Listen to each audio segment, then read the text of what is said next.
গত ২৮শে ফেব্রুয়ারি ২০২৬ মার্কিন যুক্তরাষ্ট্র যখন ইরানের বিরুদ্ধে পূর্ণমাত্রার সামরিক অভিযান শুরু করে, তখন ওয়াশিংটনের লক্ষ্য ছিল পরিষ্কার: তেহরানের শাসন ব্যবস্থা বদলে দেওয়া, তাদের পারমাণবিক কর্মসূচি চিরতরে বন্ধ করা এবং মধ্যপ্রাচ্যে মার্কিন একচ্ছত্র আধিপত্য ফিরিয়ে আনা।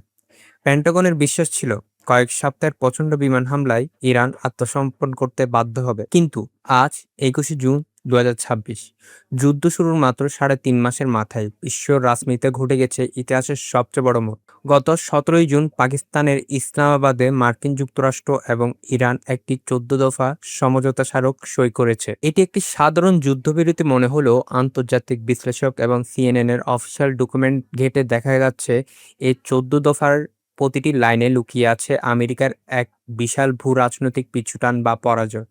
যে পরাশক্তি ইরানকে ধ্বংস করতে চেয়েছিল, তারা আজ ইরানের তৈরি করা ১৪টি শর্ত মেনে নিয়ে মধ্যপ্রাচ্য থেকে নিজেদের গুটিয়ে নিতে বাধ্য হচ্ছে। কাগজের কলমে সব দিক থেকে এগিয়ে থেকেও কেন আমেরিকা এই যুদ্ধে হেরে গেল? চলুন সে অফিসিয়াল ১৪টি দফা বিশ্লেষণ করে সত্যটা জেনে নেওয়া যাক। CNN এর প্রকাশিত অফিসিয়াল দলিল অনুযায়ী এই চুক্তির প্রথম ৭টি দফায় আমেরিকার সামরিক অহংকারকে বড় ধাক্কা দিয়েছে।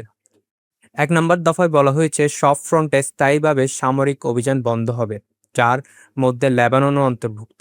অর্থাৎ আমেরিকা বা ইসরায়েল আর হিজবুল্লাহর উপর হামলা করতে পারবে না। ২ নম্বর দফায় এই দুই দেশ একে অপরের অভ্যন্তরীণ বিষয়ে হস্তক্ষেপ না করার প্রতিশ্রুতি দিয়েছে। এর মানে ওয়াশিংটন ইরানের সরকার পতনের নীতি থেকে আনুষ্ঠানিকভাবে সরে এসেছে। যে সরকার পতনের জন্য তারা এই যুদ্ধে যোগ দিয়েছিল, এখন তারা সে সরকারকে স্বীকৃতি দিচ্ছে।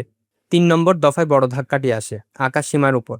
চুক্তি অনুযায়ী ইরান এবং তার সহযোগী দেশগুলোর এয়ার স্পেস বা আকাশসীমায় আমেরিকা কোনো ধরনের ড্রোন বা যুদ্ধবিমান উড়াতে পারবে না, এবং ইরানের বাণিজ্যিক বিমান চলাফেরার উপর থাকা সমস্ত আন্তর্জাতিক নিষেধাজ্ঞা তুলে নিতে হবে। ৪ ও ৫ নম্বর দফাটি সবচেয়ে সিগনিফিক্যান্ট। চুক্তি স্বাক্ষরের ৩০ দিনের মধ্যে ওমান সাগর ও পারস্য উপসাগর থেকে আমেরিকাকে তাদের সমস্ত নৌ অবরোধ এবং বিমানবাহী রণতরী পুরোপুরি সরিয়ে নিতে হবে।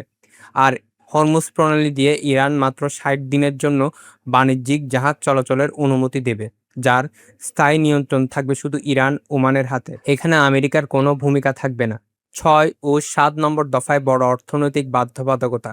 ইরান পুনর্গঠনের জন্য আমেরিকাকে তার আঞ্চলিক সহযোগীদের নিয়ে অন্তত $৩০০ বিলিয়ন একটি উন্নয়ন তহবিল গঠন করতে হবে, যাকে আন্তর্জাতিক মহল আমেরিকার যুদ্ধ ক্ষতিপূরণ বলছে।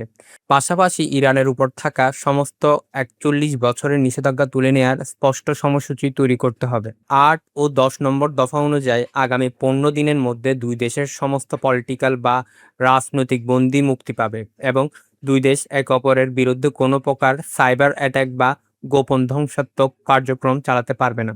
১১ নম্বর দফায় বলা হয়েছে আমেরিকা এককভাবে বা কোনো অজুহাতে ইরানের উপর নতুন করে কোনো স্ন্যাপব্যাক বা আকস্মিক নিষেধাজ্ঞা চাপাতে পারবে না।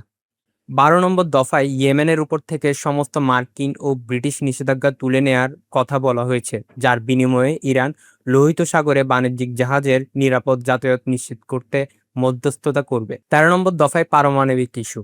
ইরান তাদের সমস্ত ইউরেনিয়াম কোনো তৃতীয় দেশে পাঠাবে না, তারা এটি নিজেদের কাছে রাখবে, তবে IAEA কে সীমিত আকারে পরিদর্শনের অনুমতি দিবে, যা সম্পূর্ণ ইরানের নিজস্ব আইনি কাঠামোর অধীনে পরিচালিত হবে। ১৪ নম্বর দফায় এই চুক্তির প্রধান দুই জামিনদার বা গ্যারান্টর হিসেবে রাখা হয়েছে পাকিস্তান এবং ওমানকে। অর্থাৎ চুক্তির কোনো শর্ত লঙ্ঘন হলে সরাসরি এই দুই দেশের মধ্যস্থতায় সমাধান হবে, যেখানে জাতিসংঘের একতরফা হস্তক্ষেপের সুযোগ নেই।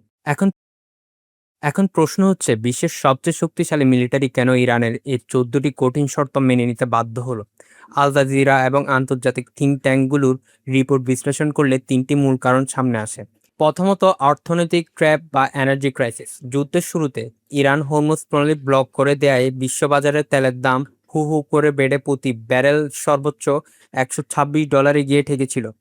মে মাসের মাঝামাঝি তেলের দাম $১১৫ আশাপাশি স্থিমিত ছিল। এই আকস্মিক তেলের দাম বৃদ্ধির ফলে আমেরিকা এবং ইউরোপের বাজারে মূল্যস্ফীতির রেকর্ড ছাড়িয়ে যায়। মার্কিন সাধারণ মানুষের তীব্র ক্ষোভ এবং অভ্যন্তরীণ অর্থনৈতিক ধস ঠেকাতে হোয়াইট হাউসকে নতজানু হতে হয়েছে। দ্বিতীয় কারণটি হলো সামরিক সীমাবদ্ধতা এবং ডিফেন্স সিস্টেমের উপর চাপ। আমেরিকা ভেবেছিল তাদের বাংকার বাস্টার বোমা দিয়ে তারা ইরানের মিসাইল সক্ষমতা ধ্বংস করে দেবে, কিন্তু বাস্তবে ইরানের মাটির নিচের ধূমকেতু মিসাইল সিটি থেকে আসা ঝাঁকে ঝাঁকে ক্ষেপণাস্ত্র ও ড্রোনের হামলার সামনে মার্কিন প্রতিরক্ষা ব্যবস্থা প্যাট্রিয়েট এবং থার্ডের উপর উল্লেখযোগ্য চাপ সৃষ্টি হয়। কাতার, বাহরাইন এবং ইরাকের মার্কিন ঘাঁটিগুলো ক্রমাগত ঝুঁকিতে পড়ায় পেন্টাগন বুঝতে পারে এই যুদ্ধ দীর্ঘায়িত করলে মার্কিন বাহিনীর ক্ষয়ক্ষতির পরিমাণ আকাশচুম্বী হবে। তৃতীয় এবং সবচেয়ে বড় কারণ ছিল রাশিয়া ও চীনের পর্দার আড়ালের সমর্থন এবং পারমাণবিক জটিলতা। যুদ্ধকালীন সময়ে চীন ও রাশিয়া ইরানকে অর্থনৈতিক ও ব্যাকডোর ইন্টেলিজেন্স সাপোর্ট দিয়ে গেছে, যার ফলে আমেরিকার নিষেধাজ্ঞা সম্পূর্ণ ব্যর্থ হয়।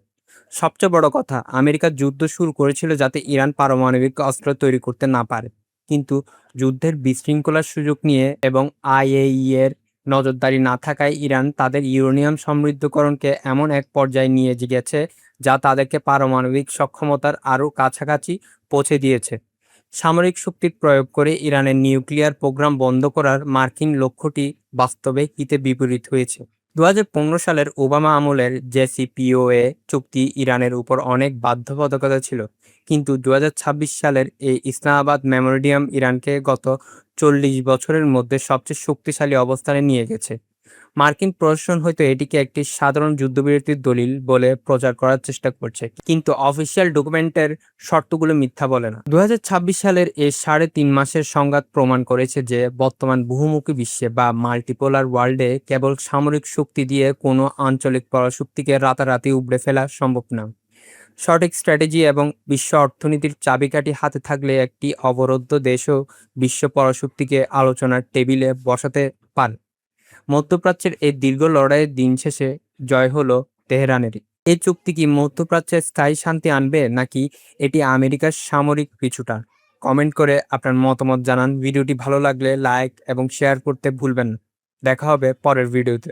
ধন্যবাদ।